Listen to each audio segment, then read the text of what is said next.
Okay. Good afternoon, and welcome to the Barty Leroux podcast. We're in the 30s. We've done 30 episodes already, and today we're going to talk about an exciting concept.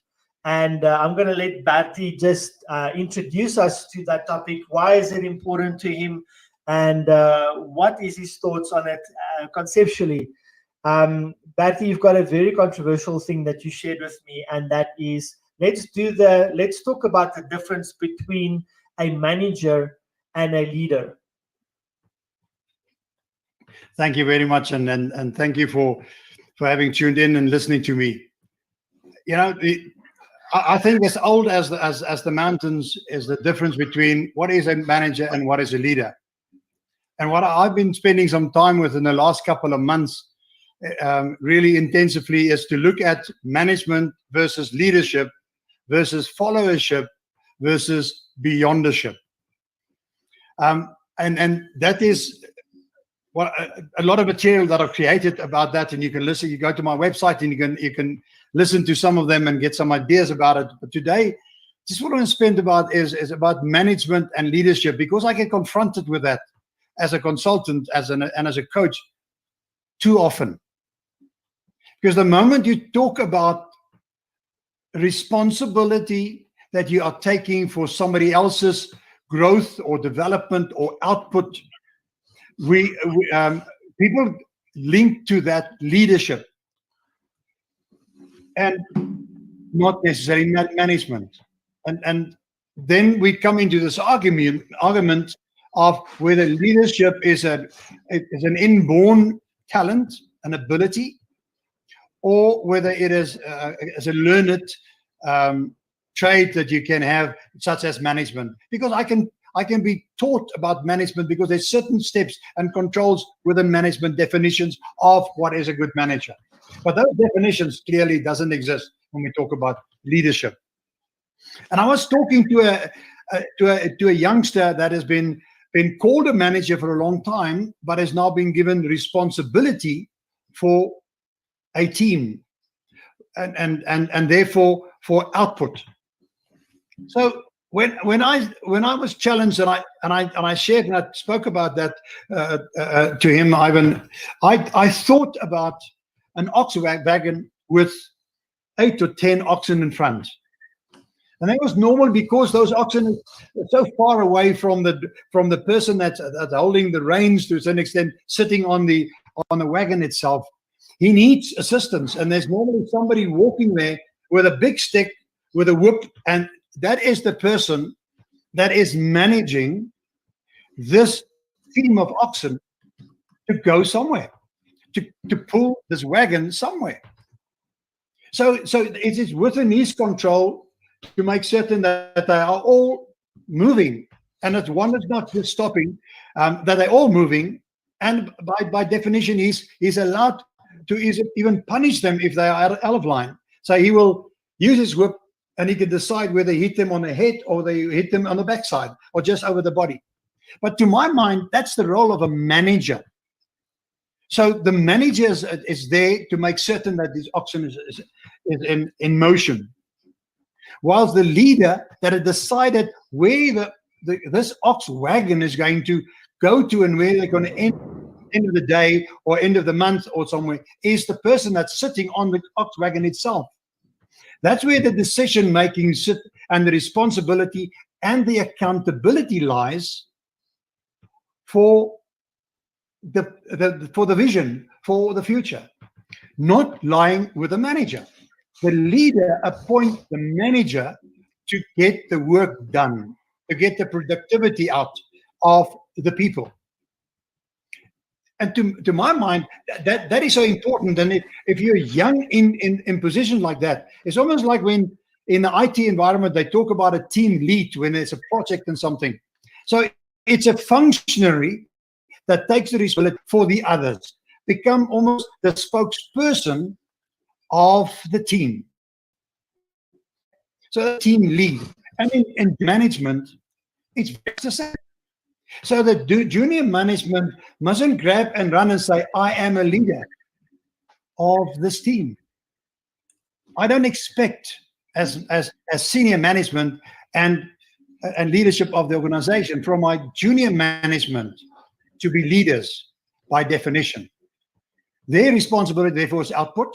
And I would say 80-90% of the expectation of them lies with getting the job done on time, the right quality. And 10% caring about the people. And now I'm not saying do not care about the people. Do not know your people. Do not understand who can do what. That is important. But everything that you're doing there is to have just one output. That is production through these people.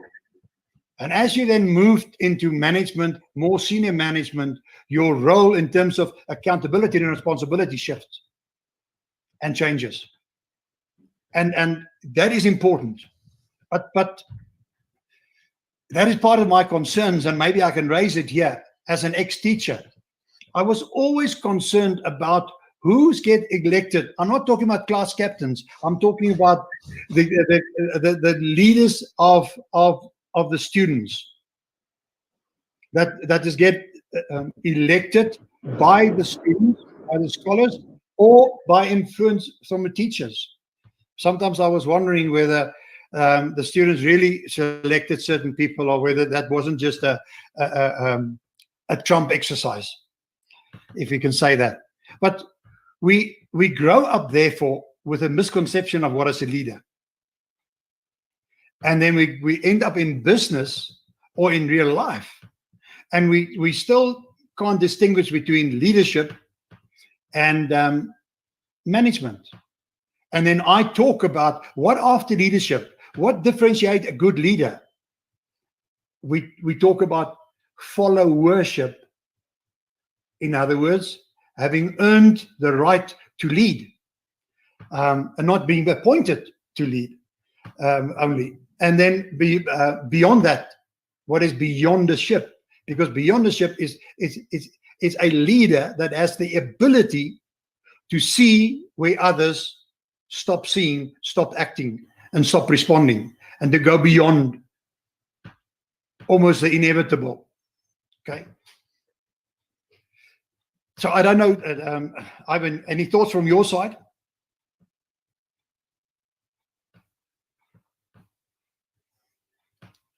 I can't hear you.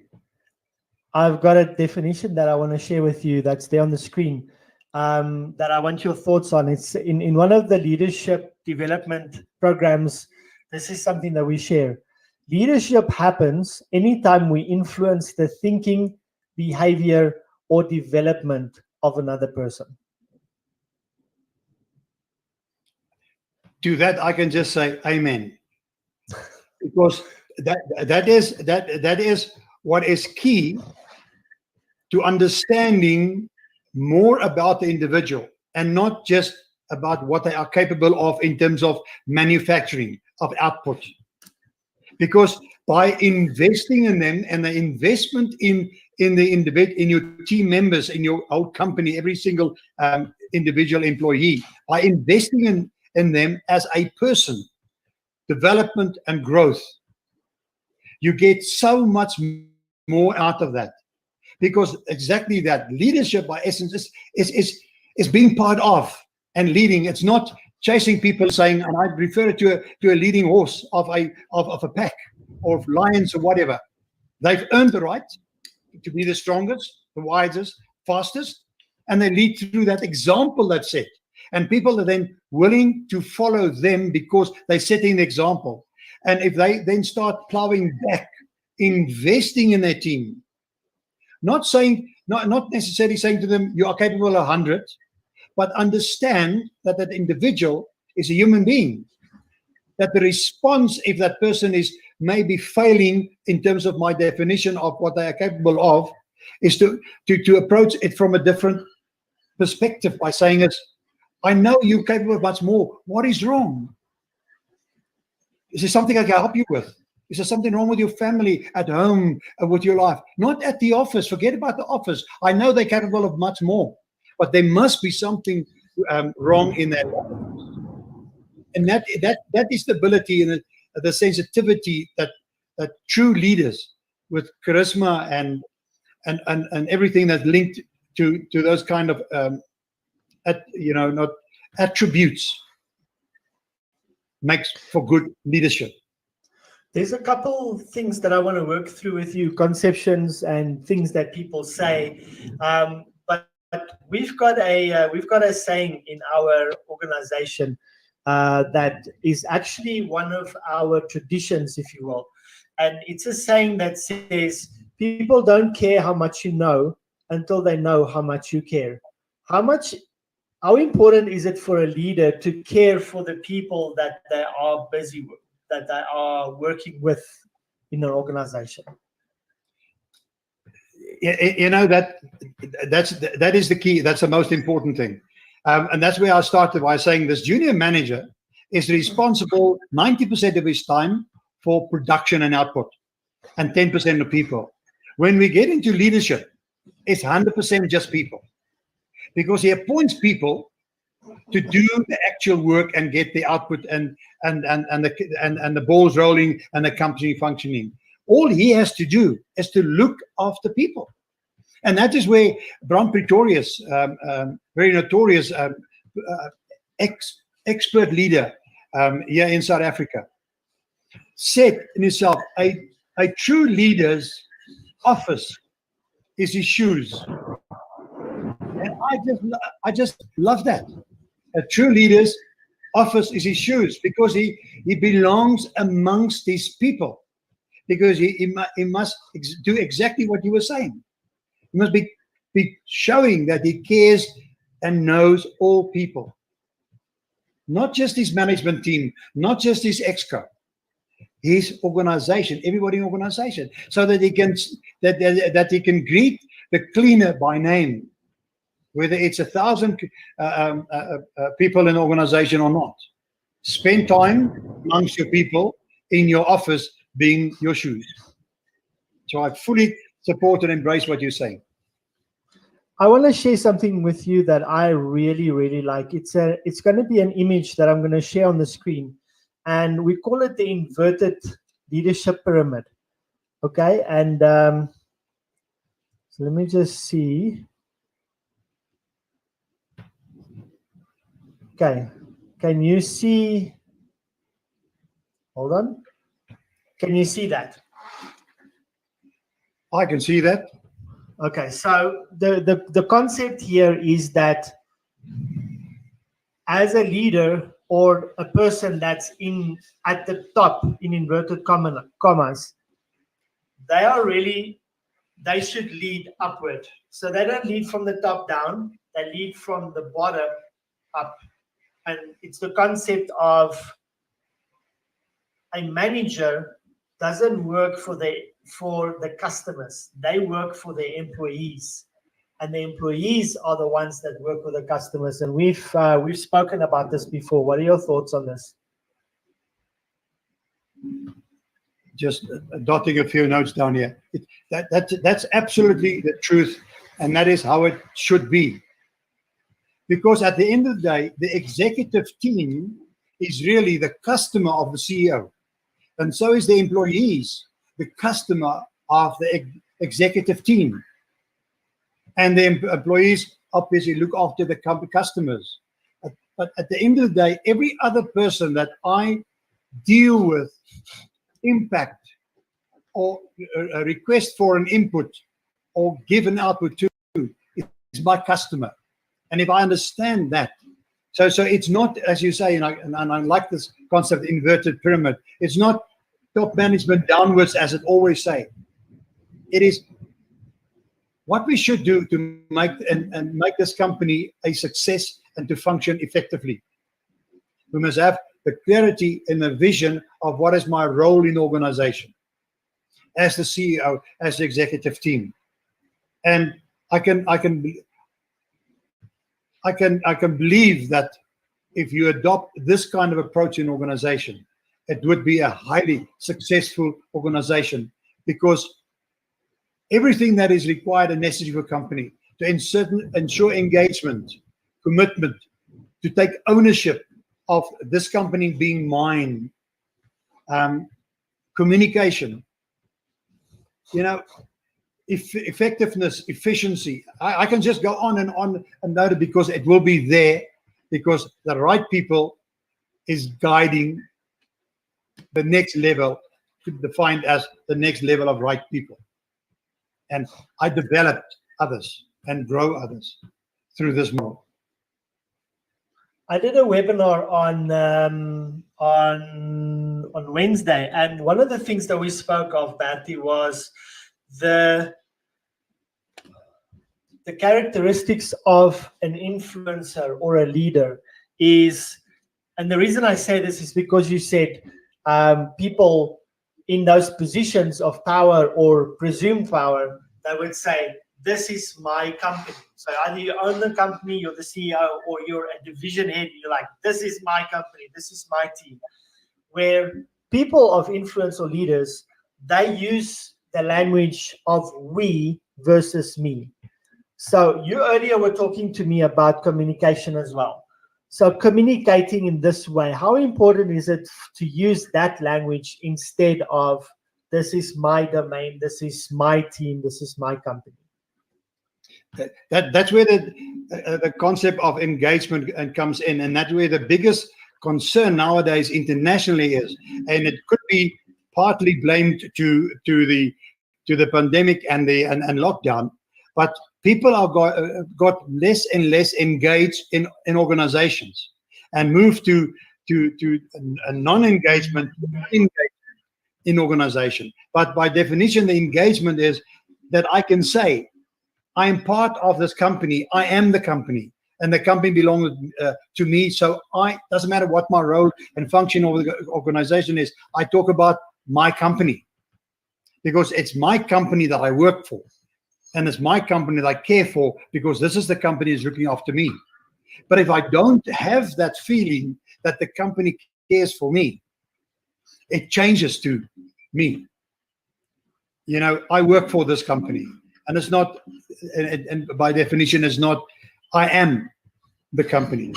So, and that is what the engagement is. And the engagement is, and I mentioned it before, internationally, the assessment is that the engagement of people is less than 20%.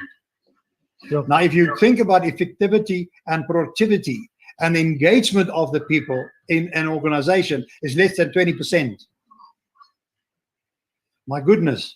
That means that, I'm getting 1/5 out of a person. So to get 100% productivity, I need 5 people.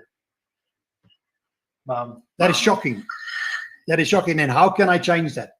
How can I change people from being unengaged and just working for the salary and can't wait for the end of the month, than to see the company as my responsibility to grow the company and to make certain that it's still there tomorrow.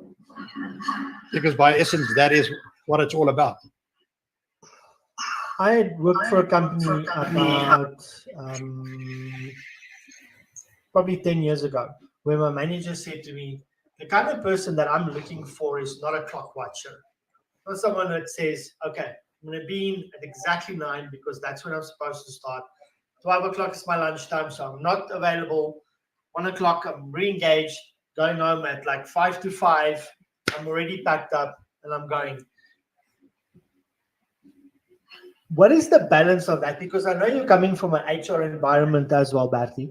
The balance between, okay, that is how the law works and that is what is expected of you. And now being the kind of person that leads the company, and we were talking about the phrase leading by example just now, leading my company by setting an example of going the extra mile, doing what needs to be done, finding things that need to be done and doing that kind of characteristic. I'm laughing because I'm immediately thinking of my last year in teaching, that where the principal was one of the guys that's always telling the teachers how they should stay in class and make certain the kids in control and not run away when the bell goes and everything like that, and preaching that. But at the end of the day, the example that he set is why the sound of the chime of the of the bell is still in the air. He's out at the front gate. So what example is he setting? Okay, but just as some humor in the side, because that I will never forget that, because that to me was exactly the way the school was managed and why the school was not as effective as it should have been, because the example set wasn't there. Say what it doesn't matter. You must do what I say and not do what I do, and that is the danger. Let's talk about your example of clock watching. Is clock watching really the problem, or is it doing what I'm doing since from the minute that I arrive at the office and when I leave the office? That it comes back to this commitment and this engagement, because I can be present but totally absent. So I can be present and totally unengaged or disengaged. So what I do in terms of efficiency and effectiveness while I'm at the office, being part of the organization and considering the organization part of me, so that I am the organization and the organization is me. So that view of the organization, whether I'm a shareholder or not, doesn't really matter. I'm an employee of this organization, which I belong to, and I adopted them as my family. Then the clock watching wouldn't trouble me. But as the person that is there, that is totally disengaged, that is really worrying me. And that is where leadership should come in and understand it. Because management is not going to change that role. Because management is going to take out the whip and hit the ox. But if management is not there, the ox is going to do nothing, because it's only motivated by the whip. So management is not going to solve the problem of lower productivity in organization. It's leadership. We're always having this. Excuse me. Go on. No, go ahead.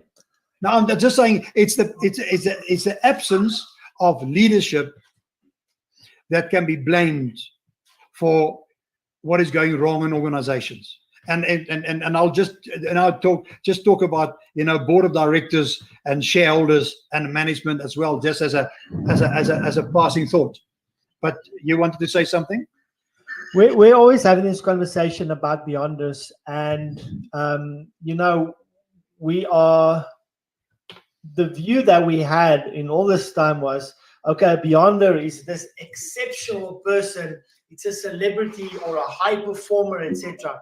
But isn't a beyonder also someone that, we have this problem in the workspace where employees, and that's again the difference between an employee and a entrepreneur. So as an employee, I'm going to do the absolute minimum just what is expected of me, because I work for a salary. And then you get the guy who's working for a salary, but he understands that I'm working with a team on a larger vision. And I feel that he might be a beyonder, because he's not going to just do the bare minimum of what is expected. He's going to do over and above what is expected, because he wants his position to excel. He wants to help him work himself out of a job. He wants to excel. He wants to go forward. He wants to build things. So does that make sense? Absolutely. Yeah, and so in essence, what you're saying, every individual can be a beyonder, and it's not necessarily just a leader that has moved on, because by definition, I can say that, and allow me to just read it. Beyonders are people who possess and radiate a deep-seated vision anchored in a clear set of values. Wow. Radiate a deep-seated vision anchored in a clear set of values. So exactly what you're saying, that junior in the organization that is focused on where he or she's going becomes a beyonder if they move outside of the sphere of responsibility and move into a sphere of influence. And that is the person that a company is begging to have, Those are the mavericks that we embrace in organization that will take the organization into the next millennium. And I've sat with an organization many years back in a consultation, and one of the management team members asked me, what should they do with these mavericks in organization? And I looked him up and down, and I could see that he was serious, that he wants to get rid of these people. He wants to fire them. And my answer to him is, I said, the first thing you do, you go on your knees and you thank God for giving you these people. And they say the second thing you do, you let them loose.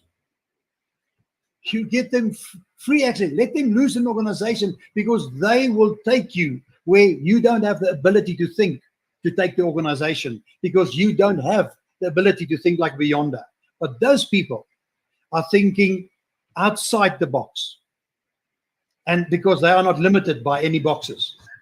But the moment we start boxing them into the organization, we lose that. But because by the end of the day, beyonders have got a good percentage of courage and creativity. Oh, creativity and courage. But a beyonder, to be a true beyonder and move to where he has seen himself and the vision that he created, he does that with creativity and courage. So to come back to your question, yes, you're right. Every person in the organization can be a beyonder, being not limited by the position at the end. He's seeing the bigger picture and he's living his life and developing and growing accordingly. And now is the challenge of the leaders to identify those mavericks and expose them to opportunities to take this company where nobody has imagined the company can go. And that is what companies so often lack, because management can't see it. Visionaries can. I think that's the same concept of that story. One of Richard Branson's managers came to him and said, what if we train our people and we develop them and they leave us? And then he said, what if we train them, develop them, and they stay? What if we don't train them, we don't develop them, and they stay? And so I want to segue into this concept of leader versus manager. Let's talk about a manager quickly, because I want to lead into an interesting discussion about leaders. A manager, do you believe a manager is, I'll make a statement, then you can tell me your thoughts. I believe a manager is not necessarily born. He's developed and trained in his position, because he might have a love for the industry or the job and an aptitude for that. And then he is appointed in his position. A leader, on the other side, I don't think a leader is necessarily, they have this concept of he's a born leader. But I believe that you can also develop people into leadership.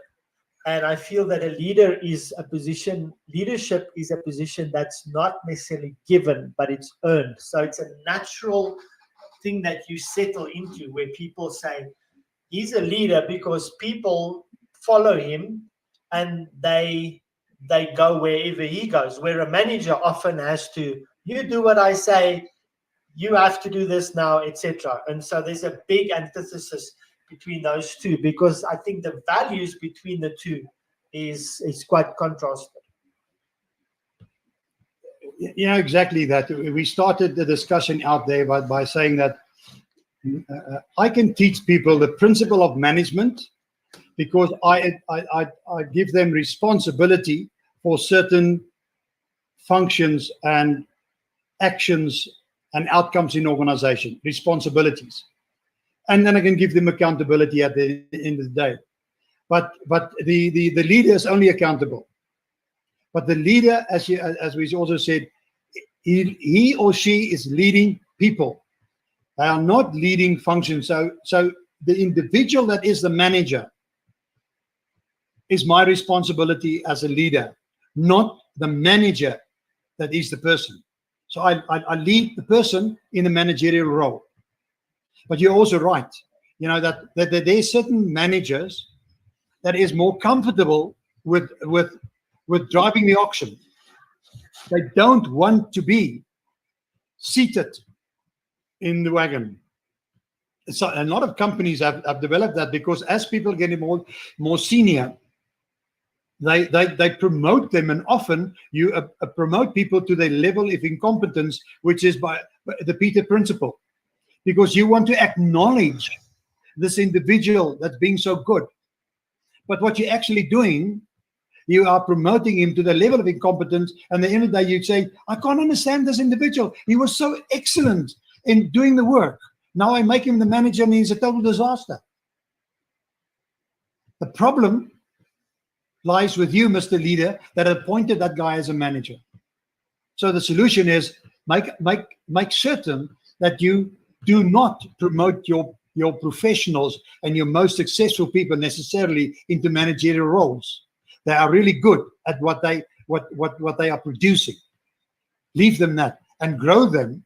And in major organizations, such as my experience in Eskom, we created a different line for professional people and allow those professionals and experts to grow and mature to a level where one day they've acquired the will and the wish to move into management. In other words, to share their knowledge and to other people, which is also important to understand that that's also the role of that manager as much as the role of the leader, to impart his expertise and excellence to others. And I'm one of the believers that whilst I can mold the leader by essence is born.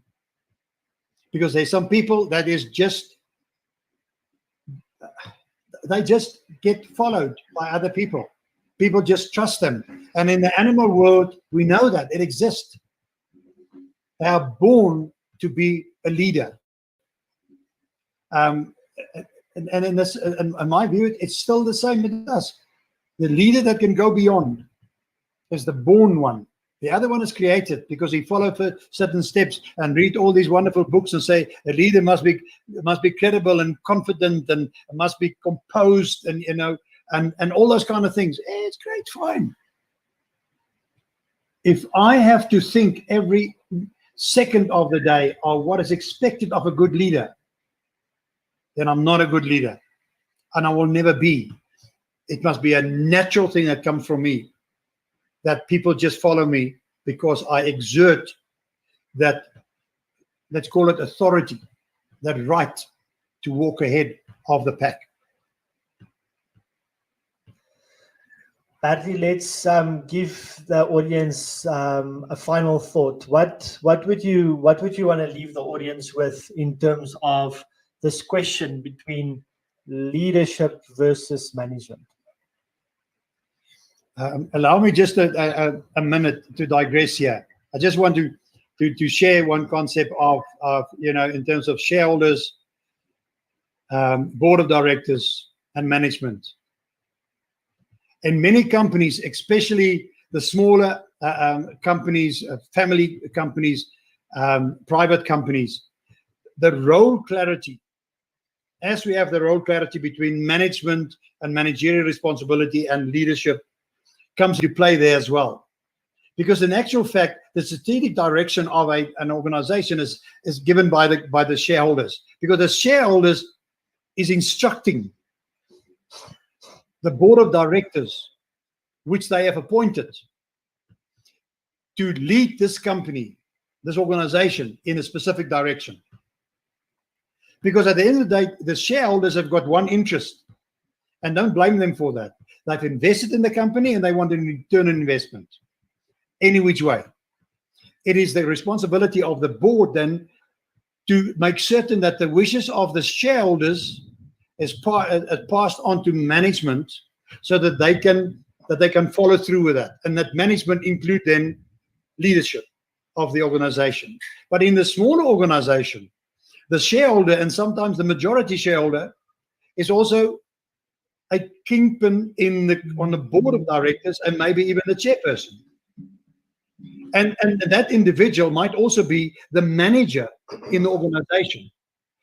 And that becomes a recipe for disaster. If the person don't understand the role they have to fulfill, in other words, which hat must I be and am I wearing at a different point in time in the organization?